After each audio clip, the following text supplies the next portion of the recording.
Hello everyone, it's Chris here bringing you another video on what it's like to be new in the balisong hobby. In my other videos I've done I think one review, another comparison on some Amazon balisongs, but as I'm new to balisongs and balisong flipping and everything to do with these, I wanted to kind of explain how I got into the hobby in the first place. I've only been flipping for maybe 2.5 weeks now. I still cannot do behind the 8 balls, no matter how much I practice. No, I'm just kidding, that's a lie. I can do behind the 8 balls, I just cannot do it while I'm filming. It's just not gonna happen. Yep. Not gonna happen. I don't know why I can't do it while filming, but it is what it is. So I wanted to go over how I got into the hobby.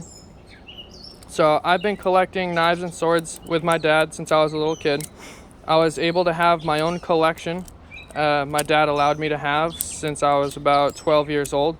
Now there probably was a couple times I did something I wasn't supposed to do and I got them taken away. I was allowed to have a couple ninja stars, a couple pocket knives, and that all went away when I threw my ninja stars into my dresser.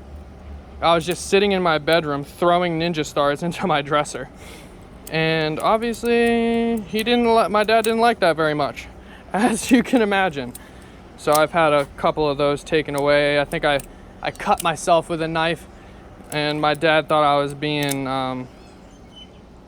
irresponsible when he didn't realize I was trying to explain at the time, but he was so mad that I cut myself, he just took it away.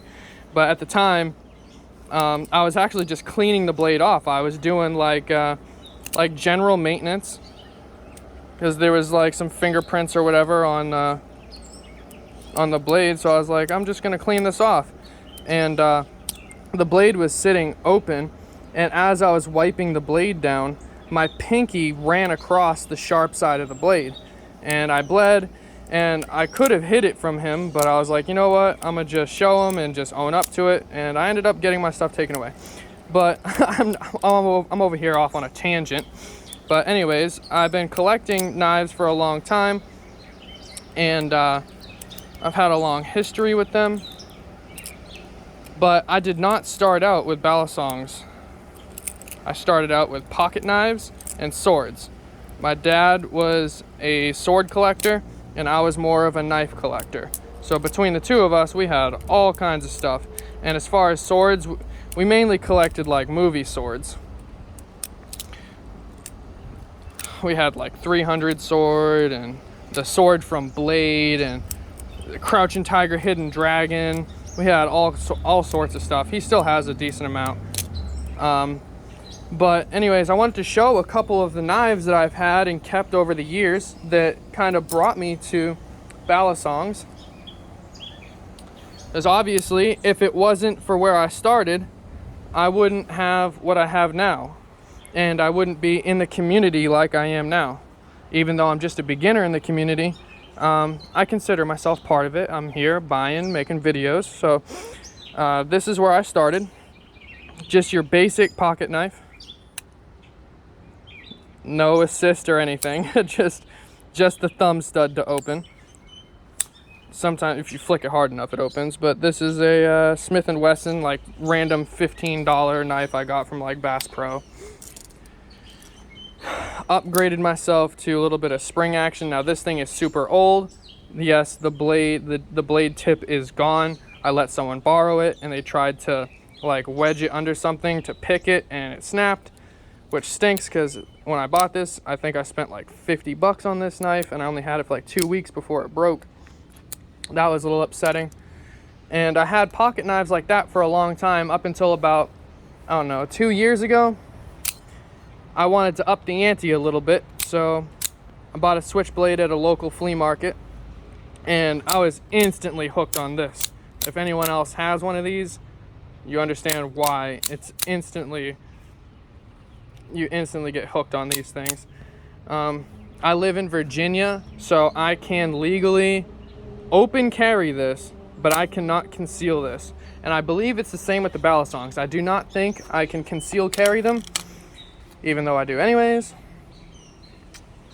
But I actually, let me preface that, I only carry the trainer blades.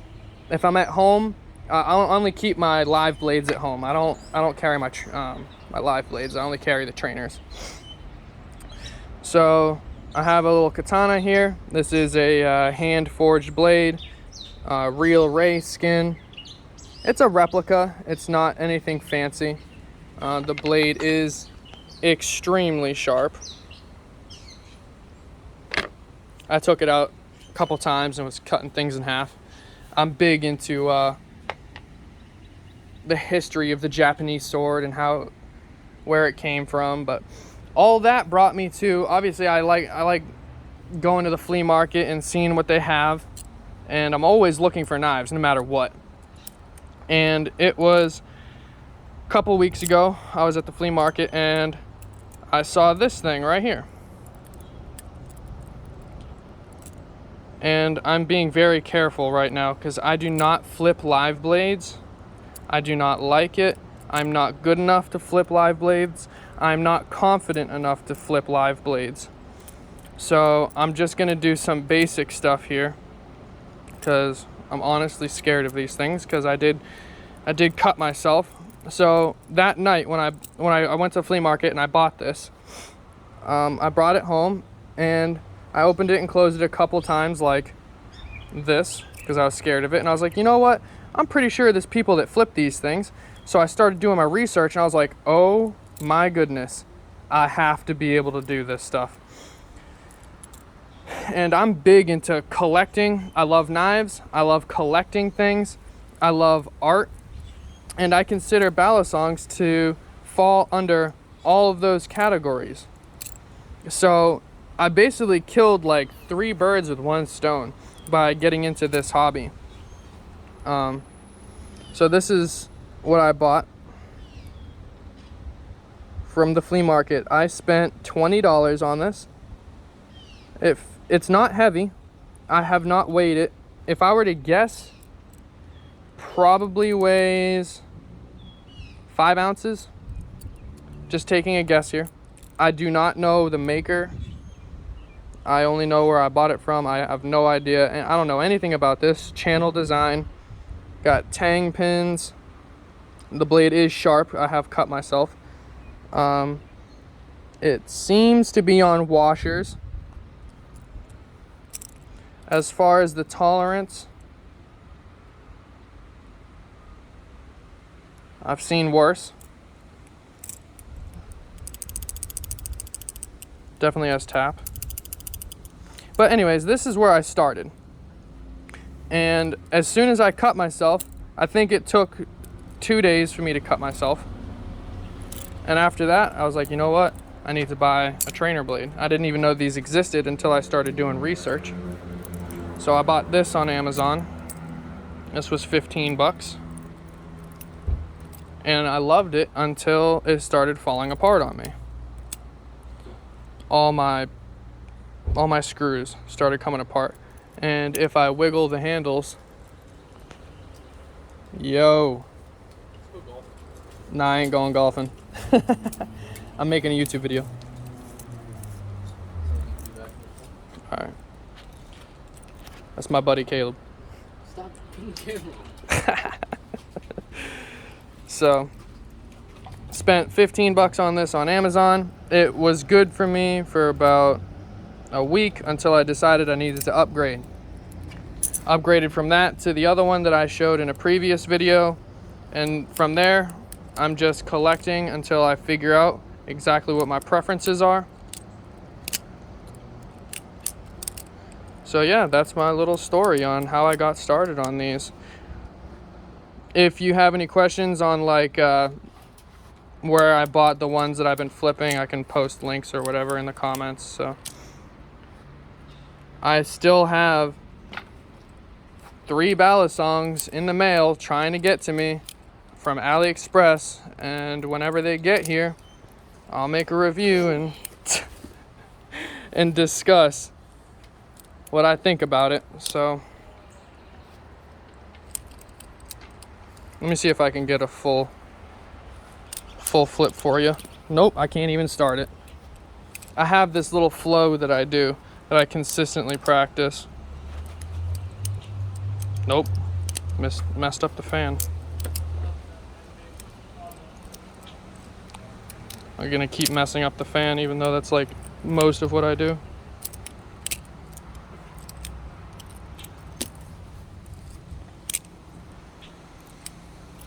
At least you guys know that this isn't gonna be a channel that has tutorials.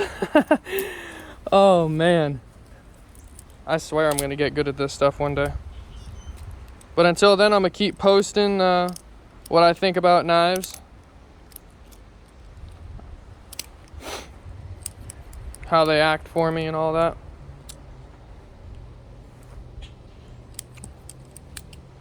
So yeah, until I get those balisongs from AliExpress, then I'll make another video. All right, thanks for tuning in, guys.